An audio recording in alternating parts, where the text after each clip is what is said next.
మనము లేచి నిలబడి బైబిల్ ఎత్తి బైబిల్ పలవ పాడుకుందాం. లేచి నిలబడి బైబిల్ ఎత్తి బైబిల్ పలవ పాడుకుందాం. గ్రంథ వాగ్దానములన్నీ నావే పాడుకుందాం. గ్రంథ వాగ్దానములన్నీ నావే, గ్రంథ వాగ్దానములన్నీ నావే, ప్రతి అధ్యాయము వరుస వచనము తన దివ్య ప్రేమ వాగ్దానములు, గ్రంథ వాగ్దానములన్నీ నావే.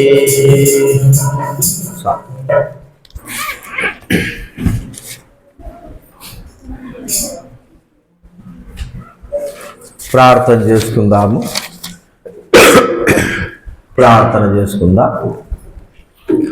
ప్రేమగల తండ్రి, పరిశుద్ధుడైన మా దేవ, మీకు ఎంతో వందనాలు చెల్లిస్తూ ఉంటున్నాం. ఈరోజు తండ్రి మీ పాసంతులో చేరి ప్రభా మాకు అనుగ్రహించిన తరుణాన్ని బట్టి మీకు ఎంతో వందనాలు. ప్రభా జనవరి మాసంలో తండ్రి మేము స్తుతించి ఘనపరిచి మహిమపరచడానికి ఇచ్చిన భాగ్యత బట్టి స్తోత్రాలు.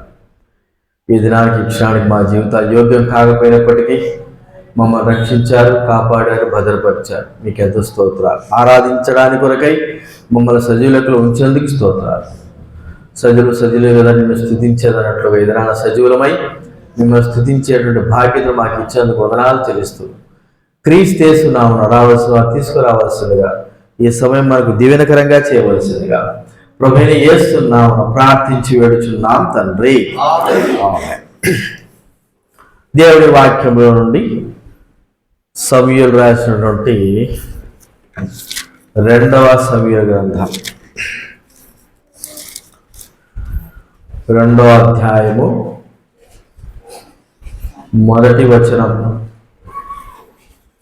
చదువుకుందాం. 2వ సమూయేలు రాసిన గ్రంథం 2వ అధ్యాయము 1వ వచనం మనందరం కూడా కలిసి చదువుకుందాం. దేవుని వాక్యంలో నుండి 2వ సమూయేలు 2వ అధ్యాయం 1వ వచనం. ఇది జరిగిన తర్వాత యూదా పట్టణంలోనికి నేను పోదునా అని దావీదు యెహోవాను విచారణ చేయగా పోవచ్చునని యెహోవా అతనికి సెలవిచ్చాను. నేను పోవలసిన స్థలం మీద దావీదు మనవి చేయగా హెబ్రోనుకు పొమ్మని ఆయన సెలవిచ్చాను. అలాగే 1 యోహాను రాసిన పత్రిక 1వ అధ్యాయం, యోహాను రాసినటువంటి మొదటి పత్రిక 1వ అధ్యాయము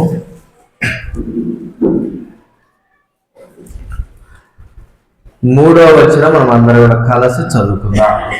యోహాను రాసిన మొదటి పత్రిక 1వ అధ్యాయం 3వ వచనం మనం అందరం కూడా కలిసి చదువుకుందాం. మాతో కూడా మీకును సహవాసపరున్నట్లు మేము చూచిన దానిని వినిన దానిని మీకు తెలియజేస్తున్నాము. మన సహవాసం అయితే తండ్రితో కూడాను ఆయన కుమారుడు యేసుక్రీస్తుతో కూడాను ఉన్నది. చివరిగా ఎఫెసీ రాసిన పత్రిక 3వ అధ్యాయం, ఎఫెసీలకు రాసినటువంటి పత్రిక 3వ అధ్యాయము 14వ వచనం మనం అందరం కూడా కలిసి చదువుకుందాం. ఎఫెసీ రాసిన పత్రిక 3వ అధ్యాయము 14వ వచనం అందరం చదువుకుందాం. ఈ హేతు చేత పరలోకమందును భూమి మీద ఉన్న ప్రతి కుటుంబం ఏ తండ్రిని బట్టి కుటుంబం పిలవడుచున్నదో ఆ తండ్రి ఎదుట నేను మోకాలుని. మనం మొదటగా చదువుకున్నాం కదా, హెబ్రోనుకు పొమ్మని దావీదుకు ప్రభువు సెలవిస్తూ వచ్చాడు. హెబ్రోన్ అంటే అర్థం ఏమిటి? హెబ్రోన్ పేరు అర్థం ఏంటి? సహవాసము కదండి. అది భక్సింగ్ గారు కూడా మరి హెబ్రోను అనేటువంటి ఈ సహవాసానికి హెబ్రోన్ పేరు కలిగి ఉండడానికి ఏంటంటే సహవాసం. అందుకే బైబిల్ గ్రంథంలో మనం చదువుకున్న 1 యోహాను రాసిన పత్రికలో మన సహవాసం అయితే తండ్రితో కూడాను ఆయన కుమారుడు యేసుక్రీస్తుతో కూడాను ఉన్నది. ఈ సహవాసం ఎక్కడ అనేది మనం చూస్తే తండ్రి కుటుంబం. ఎఫెసీ పత్రిక 3వ అధ్యాయము 14వ వచనం మనం చదువుకున్నాం కదా. ఏ తండ్రి మరి కుటుంబము ఏ తండ్రి చేత తండ్రిని పిలువబడుతుందో ఆ తండ్రి కుటుంబంలో మనం అందరం కూడా చేయబడ్డాం. ఇప్పుడు మనమందరం కూడా దేవుడి యొక్క కుటుంబంలో చేర్చబడినటువంటి ఆయన సహవాసంలో ఉన్నటువంటి వారంగా ఉంటున్నాం. ఇది తండ్రి కుటుంబంలో ఎవరున్నారు మనం కాకోకుండా చెప్పండి. తండ్రి కుటుంబంలో ఎవరున్నారు మనం కాకోకుండా? కుటుంబం అంటే తల్లి, తండ్రి, పిల్లలు కదా. తల్లి తండ్రి ఉండొచ్చు. ఒకవేళ భార్య లేకపోయినా కుమారుడు ఉన్నా కూడా కుటుంబం. పిల్లలు లేకపోయినా భార్య ఉన్న కుటుంబం. భర్త లేకపోయినా పిల్లలు తల్లి ఉన్న కుటుంబమే అంటారు. అయితే తండ్రికి ఏ కుటుంబం ఉంది? ఎవరున్నారు మనం లేనప్పుడు తండ్రికి ఉన్న కుటుంబం? తండ్రికి ఉన్న కుటుంబం ఎవరు? దూతలు కాదు. మనం కాకున్నప్పుడు ఎవరు తండ్రికి ఉన్న కుటుంబం?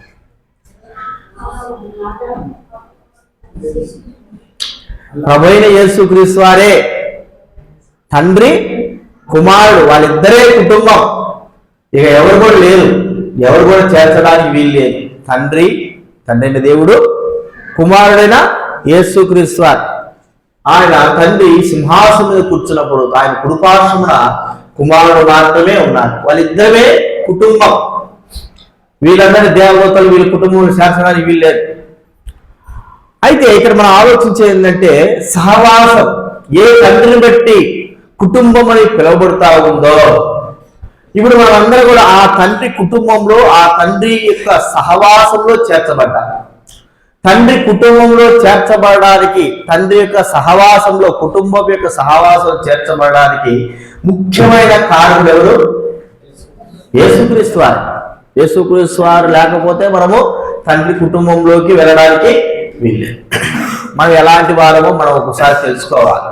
మనం ఒక్కోసారి మన గురించి మనం ఆలోచిస్తే మనము మరి ఆ కుటుంబంలో చేరడానికి ఎంత మాత్రం వీలు లేదు. ఒక మాట మనం చెప్పుకోవాలంటే, కుటుంబంలో తల్లి, తండ్రి, పిల్లలు ఉన్నారు. కొంతమంది ఏం చేస్తారంటే, వీళ్ళు కాకోకుండా కుటుంబంలో ఇంకో కొత్త వ్యక్తిని కూడా తీసుకొచ్చుకుంటారు. వారి సంతతి కాని వ్యక్తిని తీసుకొచ్చుకుంటారు. ఎవరెవరు చెప్పండి? వారి సంతతే, మానవ సంతతే కాకుండా తెచ్చుకుంటారు. కుక్కలు, పిల్లులు, అర్థమైందా? ఇవి ఏం చేస్తాయి? బాగా అర్థమైంది మీకు. అవి చిన్నప్పటి నుంచి తీసుకొచ్చిన తర్వాత కుటుంబంలో ఒక సభ్యుడిగా తెచ్చుకుంటారు. ఆ కుక్కని ఏమని పిలుస్తారు? కుక్క అంటారా? రే ఇట్లారా అంటారంటే ఒక మనిషిని పిలిచినట్టు, లేదా పేరు పిలిచినట్టు. అంటే ఒక జంతువుని కుటుంబంలో చేర్చుకుంటూ ఆ కుటుంబంకి సంబంధించిందిగా చేస్తారు. అప్పుడు ఆ కుటుంబంలో ఉన్న జంతువు ఏం చేస్తుంది? వాళ్ళు తిన్న అన్నం తింటా ఉంటుంది, వాళ్ళు పడుకున్న పరుపు మీద పడుకుంటుంది, వాళ్ళు ఉన్నటువంటి ఆ సోఫా సెట్ మీద పడుకుంటుంది. అంటే దానికి అంత విలువ ఇచ్చారు, కానీ అది ఆ కుటుంబంలో సమానమైనది కూడా కానే కాదు. అర్థమైంది కదా? ఇప్పుడు ఆ కుటుంబంలో సమానంగా ఉండడానికి దానికి విలువ లేదు. ఒకవేళ చచ్చిపోయింది అనుకో, ఏదో 2 సార్లు 7 సార్లు గమ్ముగా అయిపోతారు అంతే. అయితే కుటుంబంలో ఉన్నటువంటి మనిషి యొక్క కుటుంబంలో ఉన్నదానికి ఆ జంతువుకి ఎంత మాత్రం సంబంధం లేదు. పెంచుకున్నారు ప్రేమతో, అంతవరకు. మరి దేవుని యొక్క కుటుంబం, కుమారుడు, తండ్రి ఆ పరలోకంలో ఉన్నారు. వారి యొక్క కుటుంబంలోకి మనం చేర్చడం అనేది చాలా గొప్ప విషయం. మనం ఏ పాటి వారిని? దేవుడు మరి ఆయన అనాదికాల సంకల్పాలు మనం ఆలోచిస్తే, మానవుని తన స్వరూపంలో చేసుకొని ఆయన తన స్వరూపంలో చేసుకుని, స్త్రీ పురుషులు చేసుకొని తన కుటుంబంలో చేర్చుకోవడానికి కొరక ఇష్టపడిన వాడుగా ఉంటున్నాడు. తన స్వరూపంలో చేర్చబడడానికి, తన ఆయుష్నివ్వడానికి, తన ఊపిరివ్వడానికి గల కారణం ఏమీ లేదు. ప్రియమైన వారు కదా, మనము దేవుడితో చేయబడ్డ, మనం బాగా తెలుసు, మట్టితో చేయబడిన వారము. మట్టితో చేయబడిన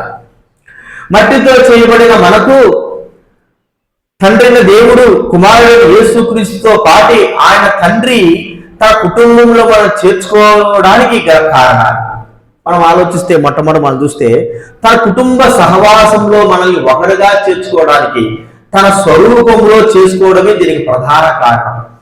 దేవుడు తన కుటుంబంలో మనల్ని ఒకటిగా చేసుకోవడానికి గల కారణం ఏంటంటే, తన స్వరూపంలో చెయ్యడమే. తన స్వరూపం కాక అనేకమైన స్వరూపాలు ఉన్నాయి. కుక్క, పిల్లి, లేకపోతే ఆ గాడిద, లేకపోతే పక్షులు, ఇవన్నీ ఉన్నాయి. వీటన్ని కూడా స్వరూపాలు ఉన్నాయి. కానీ దేవుని స్వరూపంతో సాటిగా లేవు. దేవుని స్వరూపములకు వాటికి పోలికే లేదు.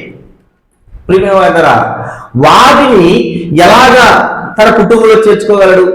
మరి భూలోకంలో ఉన్నటువంటి మరి జంతు సమూహమే కాదు, పరలోకంలో ఉన్నటువంటి ఆ కెరూబులు శరూపులు కూడా ఏ స్వరూపంలో ఉంటాయంటే, ఒకటి పక్షరాజ స్వరూపము, ఒకటి మరి చిరతపుల స్వరూపము, సింహం స్వరూపము, ఇలాగా ఆ ఎలుగుబంటి స్వరూపము ఉన్నటువంటి శరూపులు కెరూబులు అనేటివి ఉన్నాయి.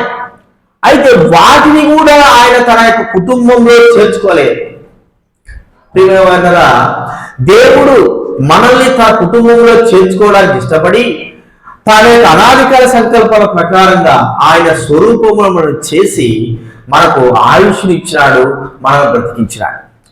ఇది ఎలాగా మనం సాధ్యమంటే తన కుటుంబంలో చేర్చుకోవడానికి ఒక చిన్న మాట మనం చూస్తున్నాం. చూడండి, ఒక ఆదికాండం 3వ అధ్యాయం, ఒక చిన్న మాటే దీనికి మనకు అర్థమైపోతుంది. 3వ అధ్యాయం 22వ వచనం చదవండి ఎవరైనా. ఆదికాండం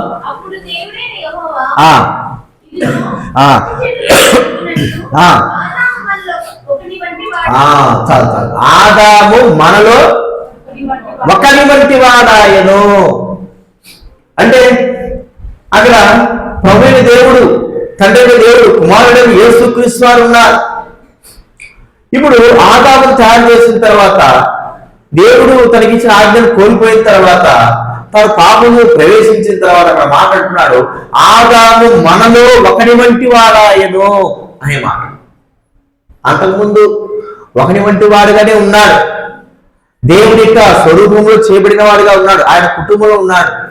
ఎప్పుడైతే తాను పాపం చేశాడో ప్రియమైన వాడరా, తాను ఒక కుటుంబంలో నుంచి ఇంకొక కుటుంబంలో పోయినట్లుగా. ఆయన అర్థం ఏంటంటే, మరి దేవుడి యొక్క కుటుంబంలో నుంచి అపవాది యొక్క కుటుంబంలోనికి, అపవాది కూడా కుటుంబం అనేది ఉండదు. అంటే అర్థం ఏమిటి? వారికి కూడా ఒక సమూహం అనేది ఉంది, దూతల సమూహం, దేవుడికి వ్యతిరేకంగా చేర్చబడిన సమూహం. ఆ సమూహంలోకి, ఆ కుటుంబంలోనికి మానవుడు పాపమును బట్టి చేర్చబడ్డాడు. చూడండి, అందుకే బైబిల్ గ్రంథంలో వాక్యం రాయబడింది, మనము తండ్రిని ఎవరినంటున్నాము? ప్రభువుని అంగీకరించిన తర్వాత పరలోకమున దేవుణ్ణి మనం అంటున్నాం. అయితే ప్రభు అంటున్నాడు, ఏ వ్యక్తి అయితే పాపంలో జీవిస్తూ, పాపంలో నిలుస్తూ, పాపంలో ఉంటున్నాడో ఆ వ్యక్తికి తండ్రి ఎవరంటే చెప్పండి, ఎవరు? సాతానుడు కదా. చూడండి, యోహాను సువార్త 8వ అధ్యాయం, యోహాను సువార్త 8వ అధ్యాయం 44వ వచనం చదవండి ఎవరైనా. యోహాను సువార్త 8వ అధ్యాయం 44వ వచనం. మీరు మీ తండ్రి యొక్క అపవాది సంబంధులు. చాలా మీ తండ్రి యొక్క అపవాది సంబంధులు. ఎంత చక్కటి మాట ఉంది. ఇంకొక మాట యోహాను బాప్తిజం యోహాను అంటాడు, సర్ప సంతానమా అని మాట మాట్లాడుతున్నారు. యేసుక్రీస్తు వారు కూడా సర్ప సంతానమా అంటే అపవాది యొక్క కుటుంబంలో చేర్చబడిన వారమైనా ఉన్నాం. మనల్ని దేవుడు తన కుటుంబంలో చేర్చుకోవడానికి కొరకై తన స్వరూపములు మనం చేసి, తన యొక్క ఆయుష్ను మనకు అనుగ్రహించి, తన యొక్క మరి మన నాస్కారంలో తన జీవవాయు ఉది మనం జీవింపజేస్తే, కేవలం ఒక్క పాపాన్ని బట్టి మనము ఆ కుటుంబము అంటే సాతాను కుటుంబంలో చేర్చబడిన వారమే ఉంటున్నాం. ప్రియమైన వాళ్ళరా, ఇది సహవాసముల నుంచి, దేవుడి కుటుంబంలో నుంచి తొలగింపబడిన వారంగా ఉంటున్నాం. దేవుడి కుటుంబం నుంచి తొలగింపబడడం అంటే అర్థం ఏమిటంటే, ఒక మాట చెప్పుకోవాలంటే మరణించిన వారము. బతికున్న మన కుటుంబంలో సజీవులకు ఉన్న వారినే మనం ఏం చేస్తాము? కుటుంబస్తుల కింద లెక్కేస్తాం. ఏదైనా మరి జనాభా లెక్క ఉన్నారు అనుకోండి, మనకు 5 మంది 6 మంది పిల్లలు ఉంటారు, అందులో 3 4 చచ్చిపోయి ఉంటారు అనుకో, మరి చచ్చిపోయిన వారి పేరు కూడా జనాభా లెక్కలు వేస్తామా? ఇయ్యరు. పేర్లు ఉండొచ్చు, మనకు అనుమతులు ఉండొచ్చు, కానీ వారు ఈ లోకంలో లేరు కాబట్టి వారు ఈ లోకంలో జనాభా లెక్కలు ఎక్కడానికి వీల్లేదు. అంటే వారు సజీవులు కాదు, మృతులైన వారు. ఇప్పుడు దేవుని దృష్టిలో కూడా పాపమును బట్టి సాతాను కుటుంబంలో చేర్చబడిన మనము కూడా ఏమై ఉన్నామంటే చచ్చిన స్థితిలో ఉంటున్నాం. దేవుడి కుటుంబంలోనికి, సజీవులైన కుటుంబంలోనికి రాలేక చచ్చిన స్థితిలో సాతా యొక్క కుటుంబంలోనికి కలిసిన వారంగా ఉంటున్నాం.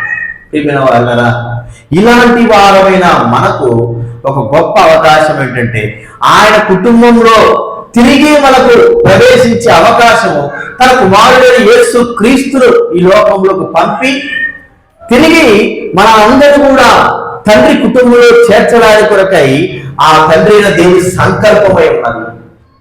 తన కుమారుడు పంపాడు. మరి ఎవరెవరైతే ఈ ప్రపంచంలో ప్రభువును అంగీకరించకుండా ఉన్నవారు ఎవరైనా అందరూ కూడా సాతాను కుటుంబంలో చేర్చబడిన వారందరినీ కూడా తన కుటుంబంలో చేర్చడానికి కొరకై, తన కుటుంబంలోకి ఆహ్వానించడానికి కొరకై, పోగొట్టుకున్నటువంటి తండ్రి కుటుంబంలో చేర్చలేకుండా పోగొట్టబడిన మనకు తిరిగి ఒక అవకాశం ఇవ్వడానికి తన కుమారుడు పంపాడు. ఆ కుమారుడు ఎలాగ మనల్ని సంధి చేశాడు? బైబిల్ గ్రంథంలో ఉంది, మీరు దేవుడికి సంధి చేయబడిన వారు అంటే దేవుడితో సమాధానపరచబడిన వారు అని మనం చూస్తాం.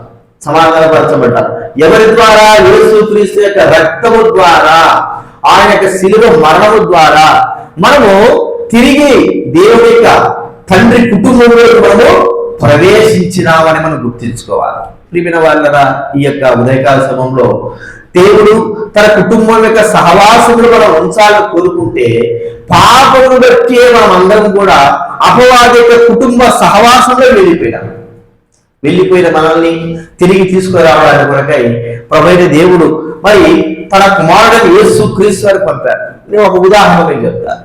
దావీదు మహారాజు అబ్షాలోము తన అన్నయ్య అమ్నోనును చంపించేశాడు కదండి.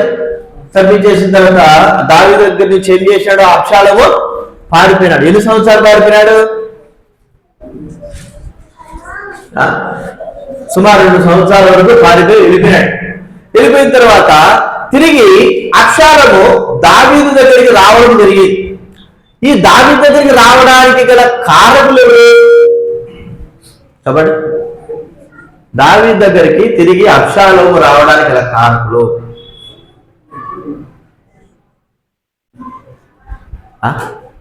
మీరు ఏదో చెప్తున్నారు, నాకేమీ వినపడాలి. ఎవరు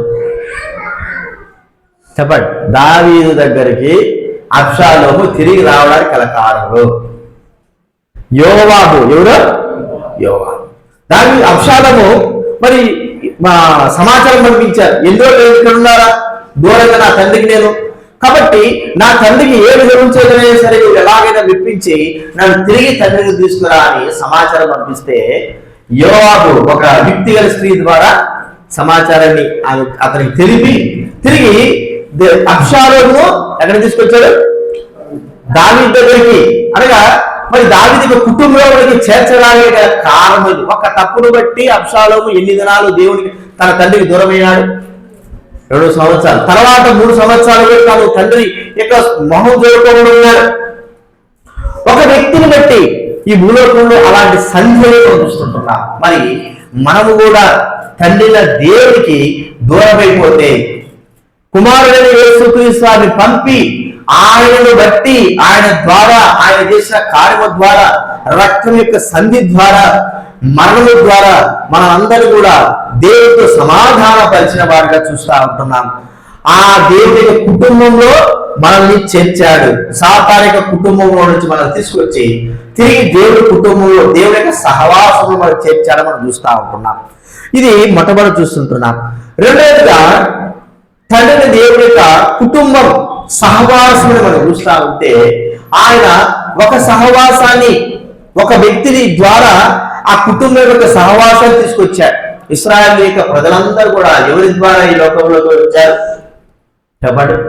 ఇశ్రాయేలు ప్రజలు, యూదా ప్రజలు ఎవరి ద్వారా రావడం జరిగింది?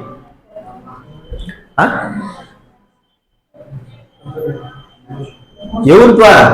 ఇశ్రాయేలు ప్రజలందరూ కూడా ఈ లోకంలో జన్మించడానికి, వాళ్ళు ఇశ్రాయేలు ప్రజలు కావడానికి గల కారకులు ఎవరు? అబ్రహాం. అబ్రహాం వదిలిపెట్టుకుని మన అబ్రహాం లేకపోతే యాకోబు పెట్టాడు. అబ్రహాము ద్వారానే ఇశ్రాయేలు ప్రజలు, అబ్రహామే మూల పురుషుడు. తర్వాత అబ్రహాం యొక్క కుమారుడు ఇస్సాకు కుమారుడు యాకోబు. యాకోబు ద్వారా 12 మంది గోత్రకర్త. అంటే ఒక వ్యక్తి ద్వారా దేవుడు తన సొంత ప్రజలైన వారిని ఏర్పాటు చేసుకోవడం అని చూస్తా ఉంటున్నా. ఒక వ్యక్తిని బట్టి కాబట్టి ఇప్పటికి కూడా ఇశ్రాయేలు ఎవరు భావిస్తారంటే మా తండ్రి దేవుడు మా దేవుడు తండ్రి అబ్రహాము ద్వారా మేము మా తండ్రిని కలుసుకుంటున్నాం. బైబిల్ గ్రంథం నుండి మా తండ్రి అబ్రహాము అని వాళ్ళు అంటారు. అబ్రహాం, మరి అబ్రహాము అంటే మనం చూస్తుంటే అబ్రహాము దేవుడికి సంబంధించినటువంటి దేవుడి ప్రజలకు ఆ మూల కారణమైనటువంటి వ్యక్తిగా మనం చూస్తా ఉంటున్నాం. అబ్రహాం ఆ ప్రజలే, ఆ సంతానం ద్వారానే దేవుడు అక్కడి నుంచే అబ్రహాము నుంచే తన యొక్క ప్రజలైన వారిని, తన సంతానమైన వారిని ఏర్పాటు చేసుకుని ఆ ప్రజలైన వారిని అత్యధికంగా అభివృద్ధి పొందిస్తూ వచ్చాడు. మిగతా వారు ఆది కాలం 11వ అధ్యాయం గమనిస్తే అనేకమైన వారు చెదిరిపోయారు. ఆ దేశాలు వాళ్ళ ప్రజల ప్రకారం, వాళ్ళ భాష ప్రకారం చెదిరిపోయారు. అయితే అబ్రహాము నుండి తన ప్రజలైన వారిని ఏర్పరచుకున్నాడు ప్రభు. అందుకే ఇశ్రాయేలు అబ్రహాము తండ్రిగా భావించడమే కాకోకుండా దేవుడు వారిని ప్రత్యేకమైన వారుగా, ప్రత్యేకమైన జనముగా వారు చేస్తూ మా దేవుడు గొప్పవాడు, మా ప్రభు మేమే గొప్పవారు, ఎందుకంటే దేవుడి చేత మేము ఏర్పరచబడిన వారని ఉండి అన్ని జనులైన వారిని వారు ఒక లేకపోతే ఒక కుక్కతో సమానంగా చూసేటువంటి అనుభవం మనం చూస్తూ ఉంటున్నాం. కేవలము అబ్రహాము సంతానమైన వారు వారి యొక్క ఆలోచన తలంపులు ఎలా ఉన్నాయంటే దేవుడు మమ్మల్ని మాత్రమే ఏర్పరచుకున్నాడు, మాకు మాత్రమే దేవుడు అబ్రహాము యొక్క సంతానంలో మమ్మల్ని చేర్చాడు, మేము మాత్రమే ఈ సంతానానికి వారసులమై ఉంటున్నాం, మాకు మాత్రమే ఈ దేవుడు దేవుడుగా ఉంటున్నాడు. ప్రియమైన వారలారా, దేవుడి యొక్క దృష్టి మరి ఎలాగుందంటే అబ్రహాముడికి మాత్రమే కాదు, అన్ని జనులైన మనం అందరం కూడా ఆ దేవుడి కుటుంబంలో చేర్చబడడానికి మనకు అందరికి కూడా అవకాశం. మనం చెప్పుకున్నాం కదా ఉదయం పూట, ఏం చెప్పుకున్నాం చెప్పండి? ఒక కుక్క కూడా ఆ ఇంటిలో ఏంది ఒక భాగస్తురాలు, అంటే ఒక సహవాసం, ఆ కుటుంబములకు సంబంధించిందిగా. నిజమైన కుటుంబం సంబంధించిన నిజమైన ఇశ్రాయేలు దేవుడు ప్రజలైన వారు ఎవరండి? వారు ఇశ్రాయేలీలే. దేవుడు ప్రజలు, దేవుడి కుటుంబంలో ఇశ్రాయేలే. మనకు ఆ బాధ్యత లేదు. అయితే ప్రభువైన యేసుక్రీస్తు వారిని బట్టి మనము ఆ కుటుంబంలో వారితో సమానమైన వారంగా ఉండడానికి దేవుడు అనుగ్రహించాడు. చూడండి, ఎఫెసీ రాసిన పత్రిక 2వ అధ్యాయం, ఎఫెసీ రాసిన పత్రిక 2వ అధ్యాయము 11, 12 చదవండి ఎవరైనా.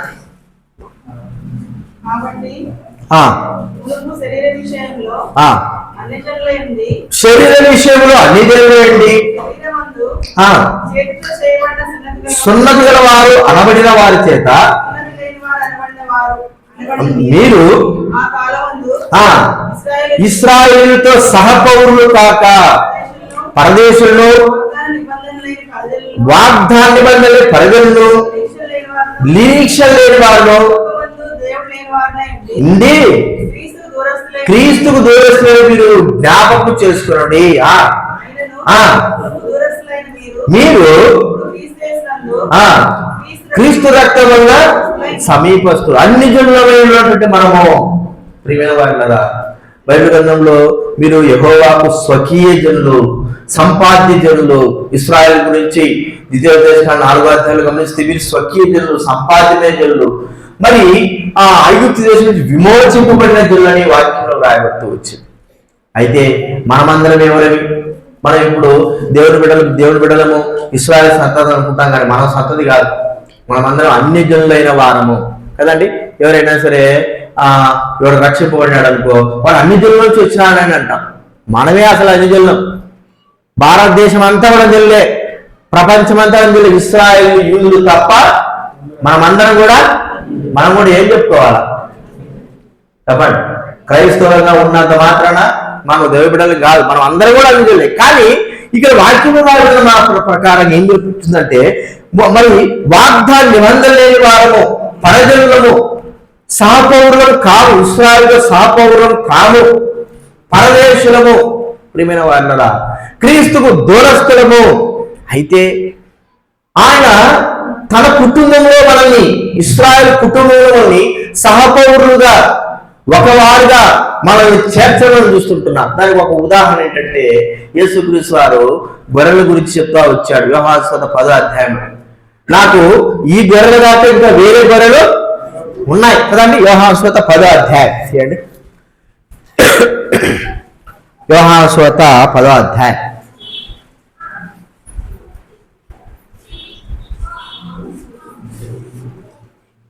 ఎక్కడ మాట చూడండి,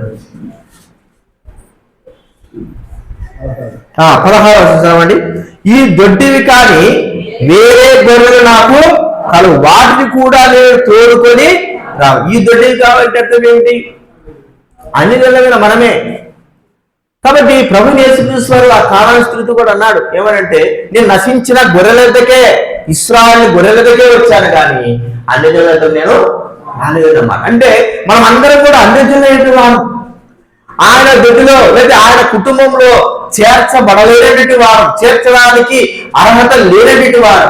దేవుడు అబ్రహాము నుంచి ఆయన వాగ్దాన ప్రకారం ఏర్పరచుకున్న స్వజనులు అయిన వారు.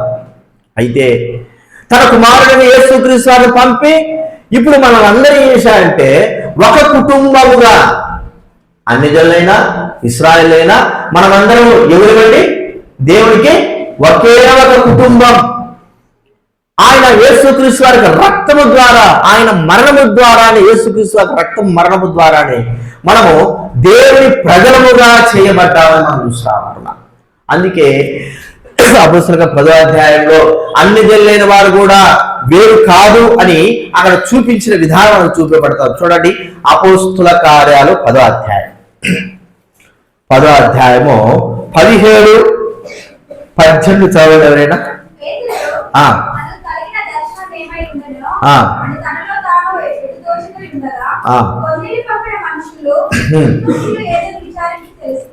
క్షమించాలి, 11వ అధ్యాయం 11, 12, 13. కాబట్టి ప్రభువైన యేసుక్రీస్తు నందు విశ్వాసముంచిన మనకు అనుగ్రహించినట్టు దేవుడు వారికి కూడా సమానముగా అనుగ్రహించుండగా, దేవుడిని అడ్డగించడం ఏ పని వాళ్ళని చెప్పారు. వారు ఈ మాటలు విని మరీ అడ్డం చెప్పక, అయితే అన్ని జనులకు దేవుడు జీవాత్మైన మారుమనసు దయచేసి ఉన్నాడని చెప్పుకోవచ్చు, దేవుని మహిమపరచరి. ఇంకా ఇక్కడ ఏమంటాడు?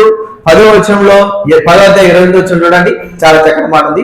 అప్పుడు అతడు అన్య జాతి వారితో సహవాసం చేయుటైనను అట్టి వారిని ముట్టుకొనుటైనను యూదునికి ధర్మం కాదని మీకు తెలియను. అయితే ఏ మనుష్యుడు నిషేధింపబడిన వాడైనను అపవిత్రుడైన ఏని అయినను చెప్పకూడదని దేవుడు నాకు చూపించున్నాడు. ఏ మనుషుడు కూడా నిషేధింపబడిన వాడు అపవిత్రుడు అంటే అర్థం ఏమిటి? మనం అందరూ కూడా ప్రభువైన దేవుడు తన కుటుంబంలో అబ్రహాము సంతానంలో విశ్వాసము తండ్రి అయినటువంటి అబ్రహాము యొక్క సంతానంలో మనం చేర్చడానికి ఇష్టపడుతూ వచ్చాడు. ఆ సంతానము, ఆ యొక్క కుటుంబము తండ్రి అయిన దేవుని యొక్క కుటుంబము.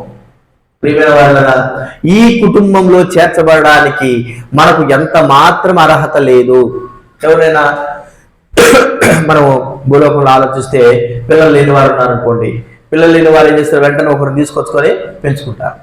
పెంచుకొని ఒక 2-3 సంవత్సరాల తర్వాత వీళ్ళకి పిల్లలు కలుగుతారు. మాకు తెలిసిన కుటుంబం అది, ఆమె చనిపోయింది, పెద్ద ఆమె చనిపోయింది.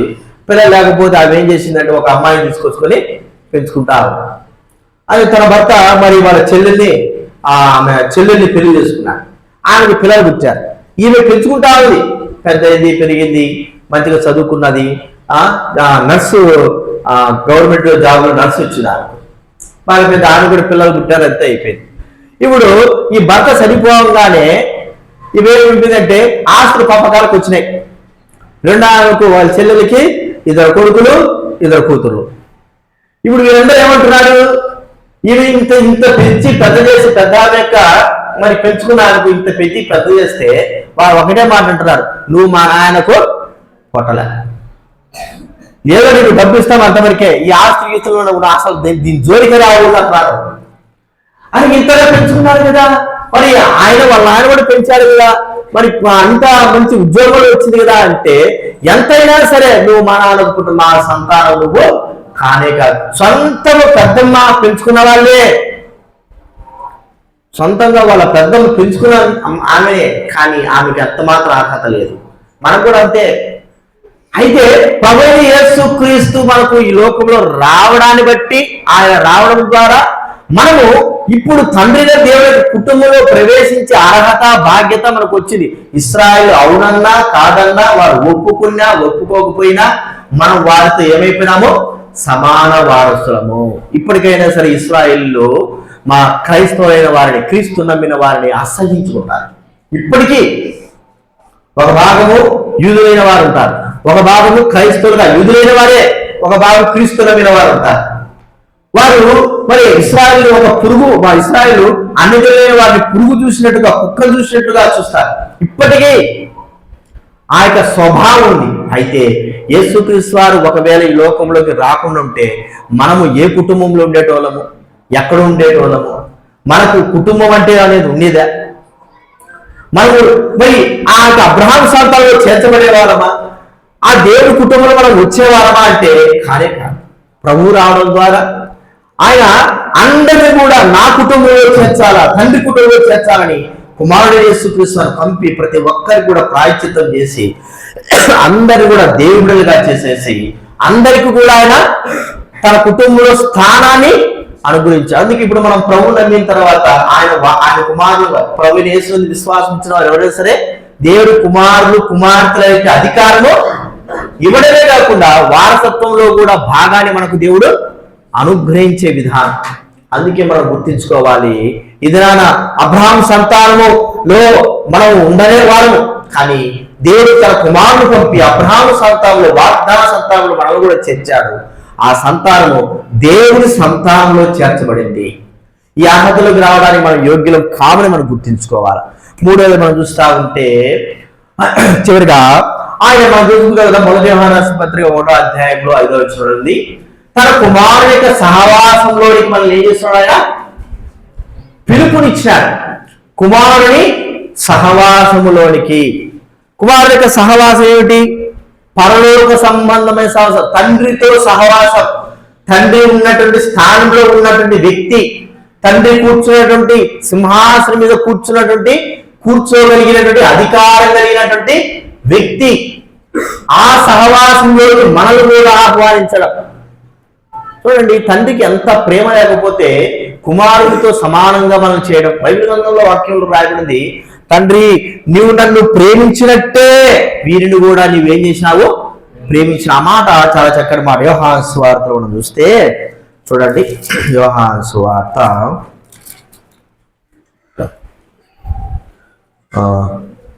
17వ అధ్యాయం అనుకుంటా, చూడండి 23వ వచనం చదవండి. యోహాను సువార్త 17:23.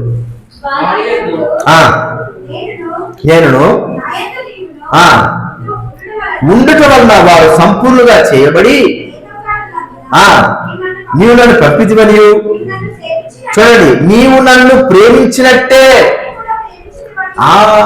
ఎంత చక్కటి మాట అండి.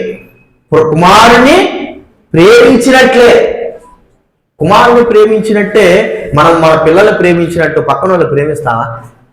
సాధ్యపడుతుందా? వాళ్ళు ఎంత అందంగా ఉన్నా, మన పిల్లల కంటే అందంగా ఉన్నా, మన పిల్లల కంటే ఆరోగ్యంగా ఉన్నా, మన పిల్లల కంటే వాళ్ళు ప్రేమిస్తావా? సాధ్యపడదు. ఎవరో కొద్దిగా మానవత్వం లేని వారు, ప్రేమ లేని వారు అయితే అటు చేస్తారు. కానీ తండ్రి దేవుడు ఏ ప్రేమ అంటది? కుమారుని ప్రేమించినట్లే మనం కూడా ప్రేమించాలంటే మనం అసలు ఆయన బిడ్డలమేనా?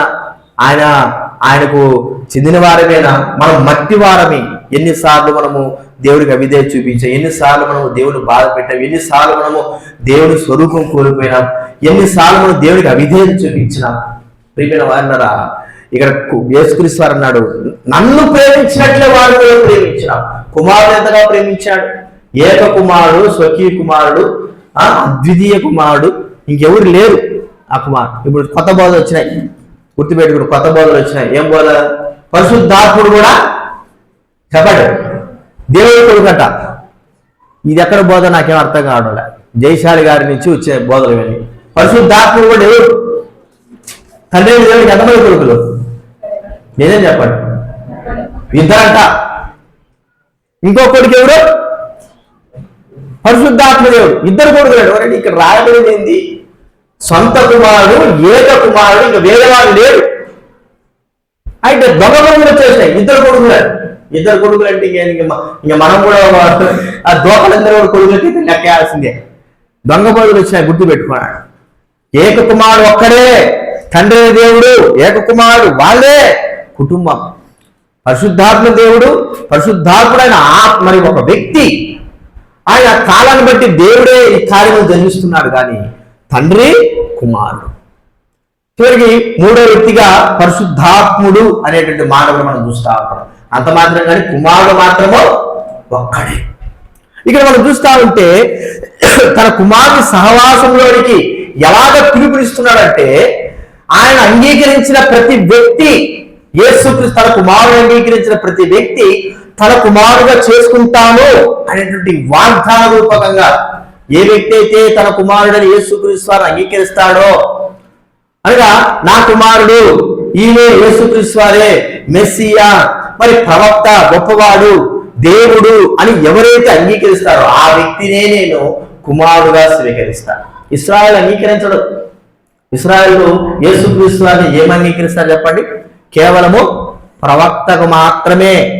అయితే యేసుక్రీస్తు వారు మెస్సియాగా, దేవుడు కుమారుడుగా వారు అంగీకరించాడు. చూడండి, మనకు ఎంత గొప్ప బాధ్యత ఇచ్చినాడు దేవుడు, మనం ఎంతగా ప్రేమించినాడు. దేవుడి కుమారుని అంగీకరించే బాధ్యత మనకు ఇచ్చాడు. ఇప్పుడు మనము కుమారుడితో పాటి మనం మరి ఆయన తండ్రి కుటుంబంలో చేర్చబడిన వారంగా ఉంటున్నాం. మనకందరికి కూడా తండ్రి ఎవరు? యేసుక్రీస్తు అన్నాడు, నా తండ్రి మీ తండ్రి. అర్థమైందా మీకు? ఇప్పుడు నా దేవుడు మీ దేవుడు, నా తండ్రి మీ తండ్రి అంటే మనము తండ్రి దేవుడిలో ఒక కుటుంబంగా చేర్చబడ్డారు. ఇప్పుడు యేసుక్రీస్తు వారు, తండ్రి, వీరిద్దరే కుటుంబం. కానీ వీరితో పాటు మనం అందరం కూడా ప్రభు యేసుక్రీస్తు వారు అంగీకరించి మనం అందరం కూడా ఇప్పుడు ఆయన బిడలముగా చేర్చబడ్డాము. ఇదంతా కూడా ఒక దినాన, అందుకే ఇక్కడ వాక్యం రాయబడింది, ఏ తండ్రిని బట్టి కుటుంబంగా పిలువబడుతుందో ఒక దినాన్ని మనం ఇప్పుడు దూరంగా ఉండొచ్చేమో, కానీ పరలోకంలో మనం అందరం కూడా తండ్రి కుటుంబంగా, మనము కుటుంబంలో పిల్లలు ఎలా అయితే ఉంటారో ఒలీవ మొక్కల వలె బల్ల చుట్టూ ఉన్నట్టు వారుగా ఆ పరలోకంలో ప్రభువు యేసుక్రీస్తు వారితో పాటు మనం అందరం కూడా ఉంటాం. ఈ బాధ్యత, ఆ కుటుంబంలో ఉండే బాధ్యత మనకు దేవుడు అనుగ్రహించాడు. ఈ బాధ్యత ఎవరికి ఇస్తారంటే, ఎవరికి దొరుకుతుంది? ఏ మానవ ఈ భూలోకంలో ఎంతో మంది లక్షాధికారులు, వేల కోట్లాధిపతులు ఉన్నారు. వారందరూ కూడా ఆ బాధ్యతను పొందలేకపోయినారు. అయితే అభాగ్యులమైన మనకు, మరి పాపాత్ములమైన మనకు, దుర్మార్గులమైన మనకు ఈ బాధ్యతను ఇచ్చినందుకు, ఈ బాధ్యత ఆ కుటుంబం చేర్చినందుకు, ఒకరిగా చేర్చినందుకు మనకు ప్రభు స్తుతించాలి. బైబిల్ గ్రంథంలో అబ్రహాం కుటుంబంలో పుట్టి పెంచబడినటువంటి, అలవర్చబడినటువంటి దాసులు ఎంతమంది ఉన్నారు? 318 ఉన్నారు. వారందరూ కూడా ఇస్సాకుతో సమానమైన వారు అవుతారా? పుట్టి ఇస్సాకు కంటే ముందు పుట్టిన వారు ఆ కుటుంబం యొక్క ఎలియాజరుతో సహా సమానమైన వారు అవుతారా? కానే కాదు. కానీ ఒక్క ఇస్సాకు ఒక్కడే ఆ కుటుంబానికి వారసుడు. అయితే తండ్రిగా దేవుడికి ప్రభువైన యేసుక్రీస్తు వారు మాత్రమే వారసుడు. మనమందరమే వారసులు కాగలమా? అవుతామా? అవ్వడానికి మనకు అయోగ్యత ఉందా? లేదు. యేసుక్రీస్తు వారు అంగీకరించిన ప్రతి ఒక్కడు ఎవరైనా సరే ఆ వ్యక్తి తండ్రి కుటుంబంలో చేర్చబడమని చూస్తూ ఉంటున్నాం. కాబట్టి ఆ సహవాసం, పరలోకపు తండ్రి యొక్క సహవాసంలో మన అందరూ చేర్చాడు. దీనికి మనకు యోగ్యత లేదు. కారణము పాపం బట్టి మనము అపవాదిక సంతానము, అపవాదిక కార్యంలో ఉన్నాము. దేవుడు కుమారుడు పంపించి అపవాదిక సంతానంలో నుంచి మనల్ని బయటికి తీసుకొచ్చి తన కుటుంబం సంతానంలో చేర్చాడు. అబ్రహాం యొక్క సంతానంలో కూడా ఉండడానికి మనకు యోగ్యత లేదు. కుమారుడైన యేసుక్రీస్తును పంపడం ద్వారానే మనం అందరం కూడా అబ్రహాం యొక్క సంతానంలో చేర్చబడి కుమారుని యొక్క తండ్రి యొక్క సంతానంలో చేర్చబడ్డాము కదండి.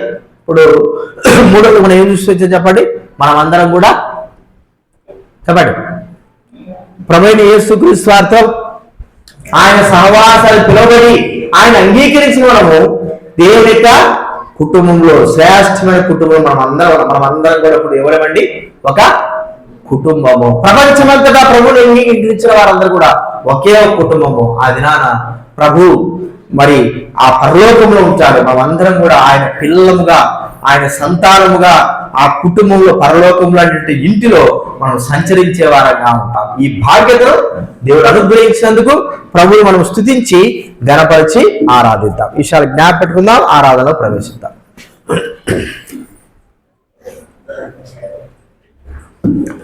మనం లేచి నిలబడి